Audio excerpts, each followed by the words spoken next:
우리가 예수님을 잘 믿는다라고 하는 것은 누가 잘 믿도록 인도해 주는 거, 그건 한계가 있는 것 같아요. 우리가 예수를 잘 믿고 가는 것은 누구의 힘으로 간다는 건 어느 지점까지는 가능하지만 그 이후부터는 내가 감당해야 될 몫이라고 생각을 해요. 특히 마지막이 가까워올수록, 주님의 나라가 가까워올수록 그것이 더 그런 것 같아요. 어제 저녁에도 잠깐 말씀을 드렸지만, 그래서 성경은 구원해낸 것으로 끝나지 않고 그 다음을 조심하라는 거예요. 그런데 항상 세상을 살다 보면 예수 믿는 사람을 응원하는 사람들만 있는 게 아니라 방해거리가 더 많다는 거예요. 예수님 당시에 예수님한테도 항상 시비 걸 거리를 찾으려고 발악을 하는 무리들이 있었어요. 오늘도 그 무리들 중에 한 무리가 지금 등장을 해요. 자, 본문으로 돌아가서 우리 한번 말씀을 보실까요? 자, 3절입니다. 시작. 4절까지.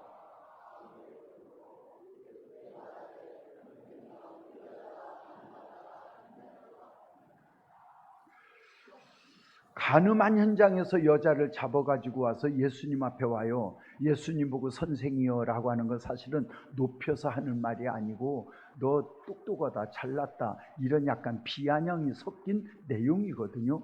그러면서 너 그렇게 율법을 잘 알고 사랑을 외치는데 지금 한번 답해볼래? 이 얘기를 하는 거예요. 자, 5절을 읽어봅시다. 시작.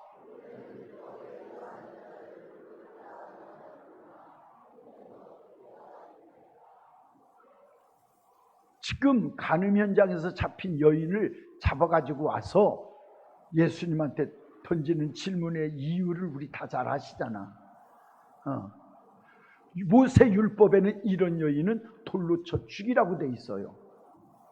자, 법대로는 죽여야 되는데 예수님이 그동안 외친 게 뭐예요? 용서고 사랑이야. 그럼 죽여라 하면 너는 왜 합니까? 두 말은 이럴 게 뻔하고, 사랑으로 살려라 그러면 너는 왜 율법을 어기니? 이럴 거고. 진짜 예수님은 어쩌면 그렇게 그때마다 답을 하시는 걸 보면 인간들이 시비를 걸 수 없도록 하세요. 그때 예수님이 쭈그리고 앉아 뭐라고 쓰셔.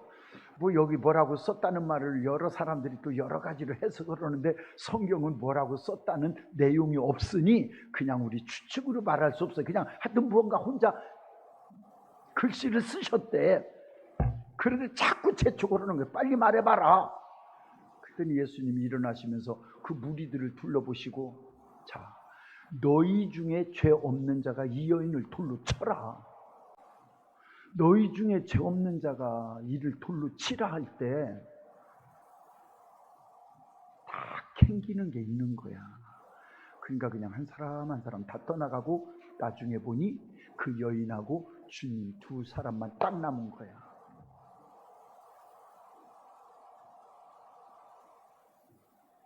오늘 그 용서가, 오늘 그 죄 사함이 저와 여러분을 이 자리에 있게 하신 줄로 믿습니다. 진짜 복음이 뭐냐? 진짜 복음이 죄 없는 자를 데리러 오신 것이 아니라 죄 있는 자를 불러 회개시켜 구원에 이르게 하기 위하여 이 땅에 그분이 오신 그 자체가 복음이더라. 제가 가끔 율법대로 생각한다면 이런 생각을 해봐요. 네 눈이 죄를 지면 죄질 때마다 눈을 뿌부랴. 손이 죄를 지면 손목을 자르래.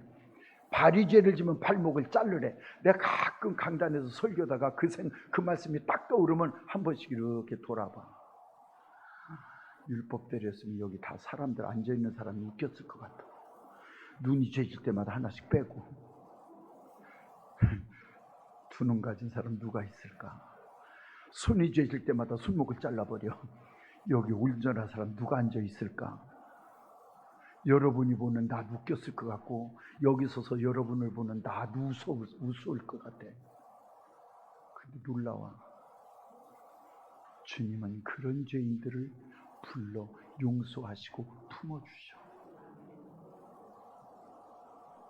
그래서 진짜 성경에 복음이 뭔가라고 하는 걸 히브리서 11장, 제가 전에 설교했던 거 기억나시죠? 히브리서 11장에 보면 진짜 기가 막힌 말씀이 거기서 나오고, 우리 한번 말씀 읽어보실래요? 히브리서 11장으로 가서 한번 읽어보겠습니다. 31절을 읽어봅시다. 시작.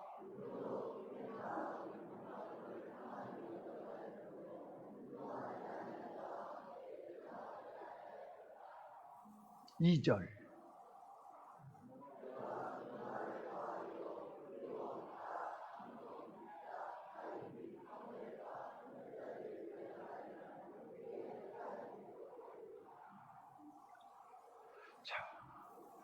라합이라고 하는 사람을 믿음으로 그가 구원을 받은 것을 설명해 놓고는 그 다음에 기드온, 바락, 삼손, 옅다, 다윗, 사무엘 쭉 얘기를 하는데 거기는 뭐라고 하냐? 시간이 부족해서 말할 수가 없대. 나는 이 글을 읽다가 은혜 받았어요. 아니 여러분 생각해 봐요. 기드온과 바락, 삼손, 옅다, 다윗, 사무엘, 그 사람들이 유명해요? 라합이 유명해요? 위대한 걸로 따지면 그 사람들이 위대해요? 라합이 위대해요? 어떤 걸 봐도 우리가 아는 그 32절에 있는 인물들이 훨씬 더 위대하고 유명해. 근데 희한해. 그들을 설명하기에는 시간이 부족해서 딱 생략해버려. 그런데 놀라운 건 라합은 설명한단 말이에요. 다시 한번 31절 보실래요? 31절 다 같이 시작.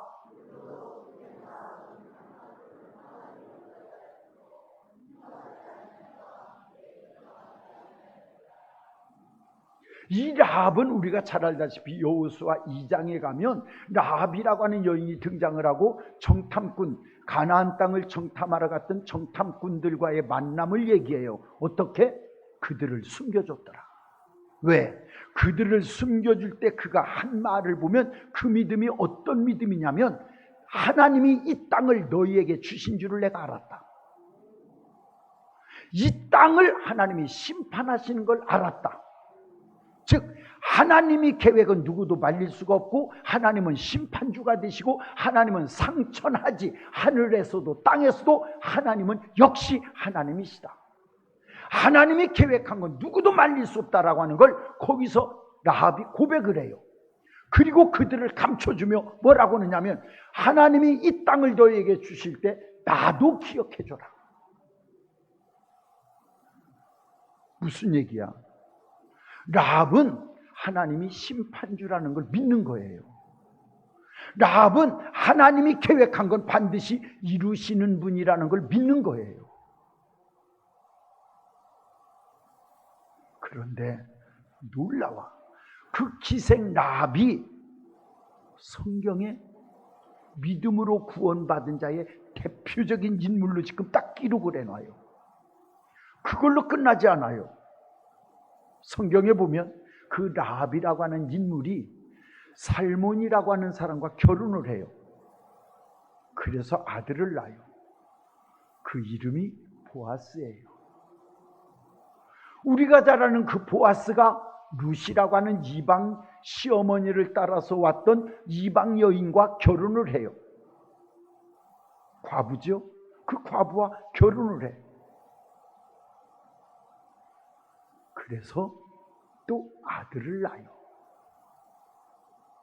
그 아들이 누구? 예? 예? 왜 한 다리는 또 건너뛴대? 내가 얼마 전에 이것을 계속 강조해 줬는데, 보아스가 룻과 결혼하여 아들을 낳아. 누구? 이새의 아버지 오벳. 그래서 오벳이 이새를 낳는데 그냥 여기까지만 하면 뭐 지금 족보 얘기야? 그렇게 하고 끝나? 아니, 이새의 아들이 누구요? 다윗이잖아. 즉 다시 말하면 기생이 왕족에 올라갈 수 있는 게 복음이야. 그걸로 끝나지 않아요. 예수님의 족보에도 들어가요. 복음이 뭐냐? 기생도 왕족이 되고 기생도 하나님의 자녀가 되고 예수님의 족보에 들어갈 수 있는 게 복음이에요. 우리가 이걸 놓치고 예수를 믿으면 예수 믿는 거 재미 하나도 없어. 비록 간음 현장에서 잡혀왔지만 간음 현장에서 잡힌 그 여인도 하나님의 자녀가 될 수 있고 왕족이 될 수 있고 오늘도 구원의 반열에 올라올 수 있는 이름이 될 수 있는 그것이 바로 복음이라는 거예요. 아멘. 그래서 아까 말했던 그 위대한 성경의 인물들 있잖아. 기드온이나 바락이나 삼손이나 입다나 다윗이나 그리고 사무엘이나 이 훌륭한 사람들은 믿음으로 위대한 일을 한 사람들의 대표라면 라합은 위대한 일을 한 것이 아니라 하나님을 믿음으로 구원받은 대표적인 인물이라는 거예요.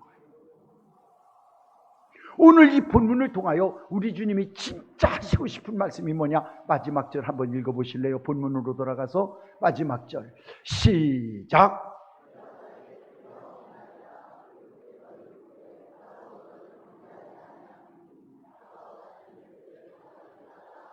복음이 뭐냐? 용서하는 게 복음이요, 죽을 자를 살려내는 게 복음이요.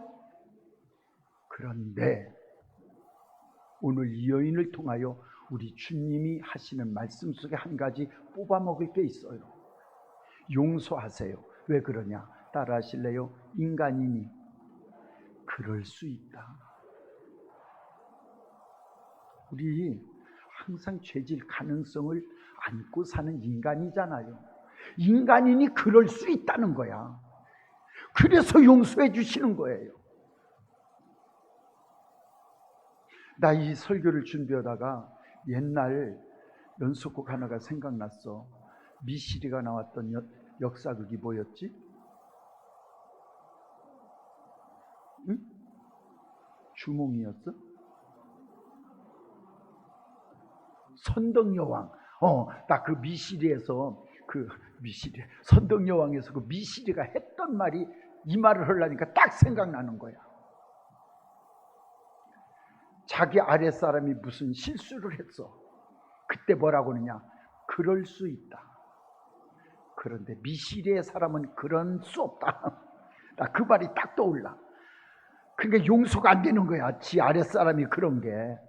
근데 주님은 인간이 실수하는 거 그럴 수 있다는 거예요. 그래서 용서해 주셔. 그리고 난 뒤에 하시는 말씀이 딱 뭐라고 말하느냐면 나도 너를 정죄하지 아니하노니 따라 하실래요? 다시는 그러지 말라는 거야. 그럴 수 있다. 그래서 용서해 준다. 그러나 이제는 다시는 죄 짓지 마라. 우리 믿음의 사람이 이거 한 가지를 꼭 기억해야 되는 게 뭐냐면 그럴 수 있어요. 실수할 수 있고 우리 참 실패할 수도 있고 우리 죄질 수 있어요. 인간이니까.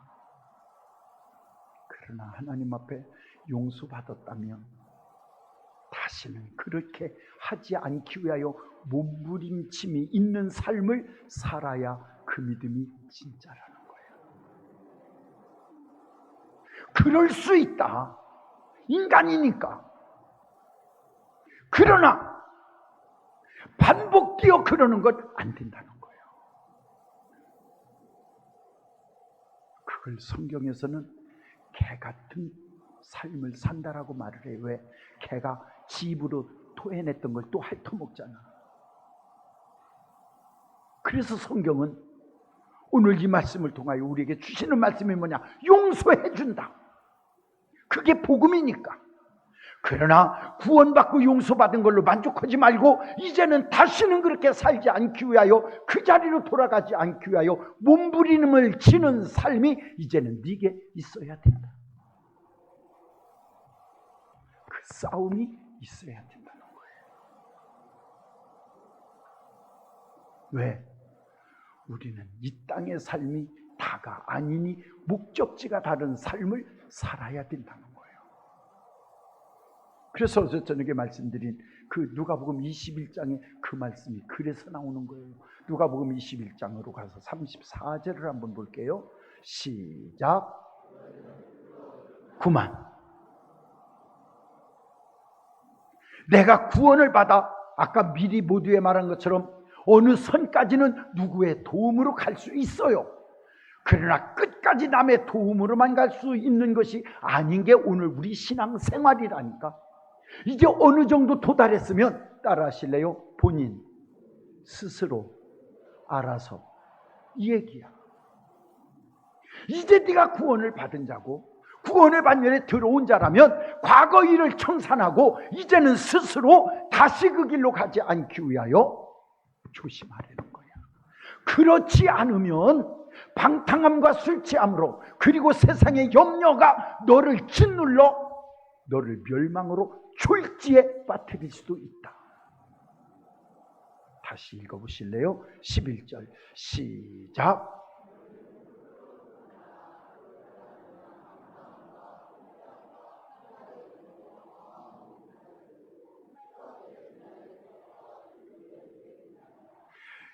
옛날에 70년대에 아주 그 신중현 씨가 그때 신중현 씨가 노래를 잘하지는 않았는데 작곡은 참 잘했어요. 근데 그분이 노래 하나를 했어. 한 번 보고 두 번 보고 자꾸만 보고 싶네. 자자자자 잔자라 자라자.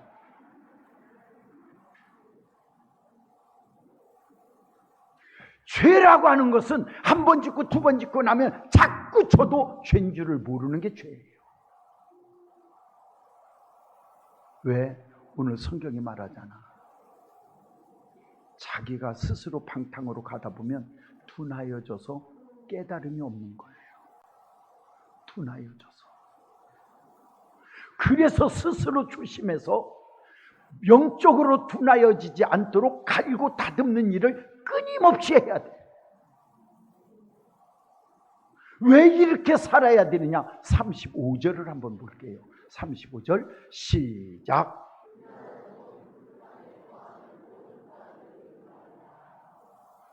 그날이 덫과 같이 짐승을 잡는 덫, 쥐를 잡는 덫처럼 임하는데 어느 날 순간 찰나에 그날이 올 텐데 그날은 온 지구상에 거하는 모든 사람이 피할 수 없는 날이라는 거예요. 그날을 위하여 용서받고 구원받은 걸로 만족하지 말고 이제는 스스로 조심해서 살아라. 36절로 가보실까요? 시작.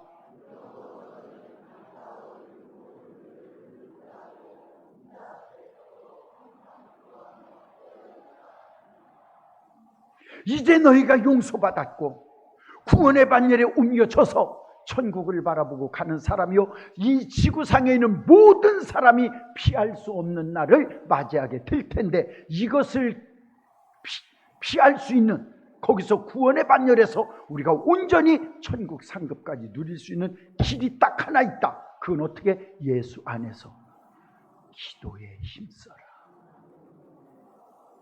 우리가 이 말을 놓치면 안 돼요. 예수님이 마지막을 말씀하실 때 마지막 심판 때를 말씀하실 때 꼭 강조하는 말씀이 있는데 그게 뭐냐? 기도예요. 제가 요 근래 여러 번 말씀드렸지만 요즘은 말씀이 홍수입니다. 스마트폰 하나만 들고 다니면 어디서든 말씀 들을 수 있어요. 스마트폰 하나만 들으면 어디서든 새로운 찬양 마음껏 들을 수 있어요. 그리고 다들 은혜가 된대요. 근데 놀라운 건 기도를 안 해요. 여러분 이게 심각한 거라는 거 아세요? 왜 예수님이 마지막 때를 말씀하실 때마다 기도하라고 하는데 거기는 항상 그리고 힘써 그리고 쉬지 말고라고 하는 단어를 왜 붙일까? 마지막 때는 기도에 무릎 꿇기가 그렇게 쉽지 않을 때가 온다는 거예요. 우리 예복교 성도님들, 마지막 때를 준비합시다. 그래서 기도해야 돼요. 그래서 기도해야 돼요. 와서 막 기도하고 몸 안 흔들려도 괜찮아. 안 떨려도 괜찮아. 꼭 뭐 무슨 막 진동이 와야 능력이고 은혜 받는 거 아니에요? 단 한 가지. 조용히 기도하든 손을 들고 기도하든 그냥 일어나서 기도하든 상관없어. 단 한 가지. 오늘도 내가 하나님과 관계된 사람이고 하나님, 나 주님 전을 밟는 사람입니다. 하나님의 감동대로 움직이게 해주세요 하는 이런 결단 있는 기도. 또 하나, 나 집에서 기도해. 무시로 기도도 있어요. 성전에서의 기도가 얼마나 중요하면 하나님은 성전 건축하고 봉헌식을 하는 날 내가 내 눈이 항상 이곳에 있어라고 하는 말씀을 하셨겠냐고. 패하기를 좋아하는 어떤 이들의 습관과 같이 따라가는 자가 아니라 우리 예복교회는 모여 예배하고 모여 기도하는 그 습관이 온전히 주님 오시는 날까지 이어져 가기를 주님의 이름으로 축복합니다. 오늘 제가 방송실에 보내진 않았는데 누가복음 21장 33절에 보면 내가 말하였으니 반드시 이루리라. 몇 천년에 걸쳐 약속한 말씀을 단 한 자도 빈틈없이 그대로 이루어 가시는 그 하나님, 그 예수님이 하신 말씀이에요. 립서비스가 아니라니까. 그분이 하신다고 했으면 하셨더라고. 그분이 하신다고 했으면 또 이루어지더라고. 우리가 믿는 복음은요, 따라 하실래요? 우리는 이미 이루어진 일을 보았고 이루어지고 있는 일을 보고 있고 또 이루어질 일을 보게 될 것입니다. 아멘. 성경 말씀은요, 단 한 자도 스쳐 지나가는 글이 없어요. 분명히 말씀하셨잖아. 내가 말하였으니 반드시 이루리라. 근데 희한하더라고. 지질학자들이 말하는 건 믿고 백두산이 2025년도에는 폭발한대잖아. 90 몇 프로도 아니고 학자들이 다 하는 말 100%래. 100%. 백두산은 정확히 100년 주기로 폭발을 했대요. 터졌대요. 그런데 그게 25년도가 딱 100년이 되는 주기래요. 그것이 터지면 그것이 서울까지 영향을 주고 저 서울 밑에까지 영향을 주게 돼 있대. 이제 어떻게 터지느냐에 따라 남한 일대가 다 영향을 받게 된대. 그래서 누구는 지금 이사 간다네. 어떻게 그 말은 믿어? 그런데 하나님의 말씀이 그동안 이미 이루어진 것 때문에 우리는 믿을 수밖에 없는데 앞으로 될 일을 안 믿어. 성경은 분명히 말해요. 내가 말하였으니 이루리라. 믿지요? 정말 믿으시지요? 그래요. 그래서 우리는 그 말씀이 진심인 걸 믿는다면 용서받고 구원받은 것으로 끝나지 말고 나도 너를 정죄하지 아니하노니 가서 다시는 죄짓지 말아라. 그럴 수 있다는 거예요. 그러나 변화되었고 구원받은 자라면 이제는 다르게 살아달라는 거예요. 어떻게? 술 취함과 방탕에 놀아나지 말고 세상 염려 때문에 영이 죽어가는 일에 무뎌지지 않도록 주님 안에서 더 기도로 갈고 닦아서 민감해지라는 거야.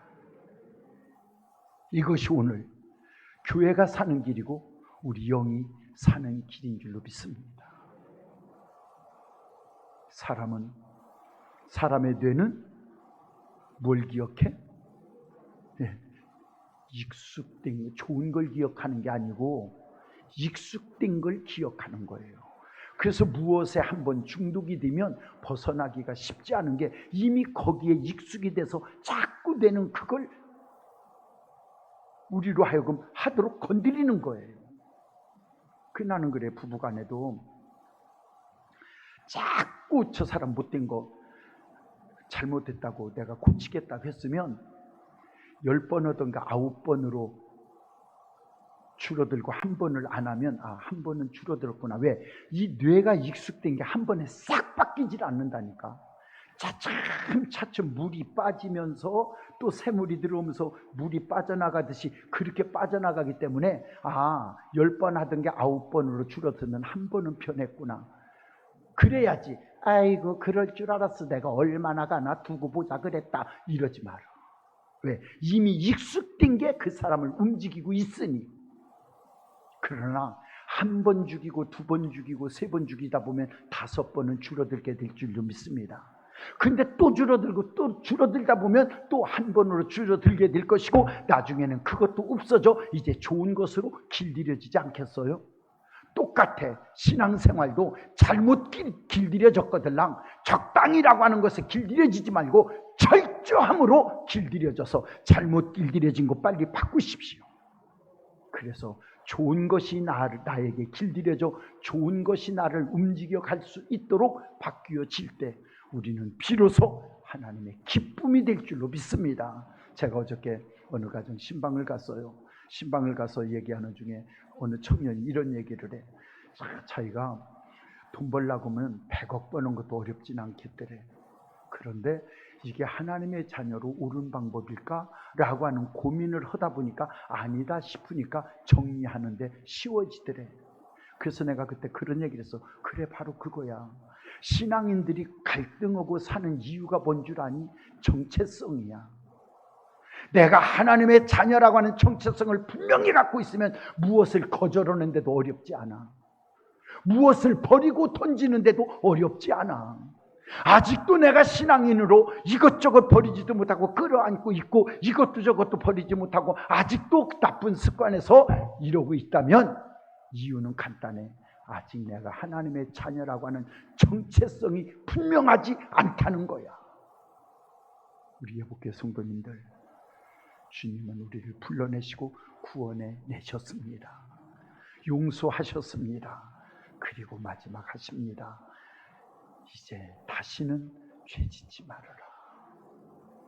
돌아왔던 자리 되돌아가지 않기를 주님의 이름으로 축복하고, 주님의 이름으로 새로워져야 된다라고 깨달은 부분이 있으면 우리 그것까지 새로워져서 주님의 기쁨이 될 수 있도록 주님의 음성 잘 들으세요. 그럴 수 있다. 그래서 용서해 주시는 거예요. 그러나 다시는 그렇게 살지 말아라.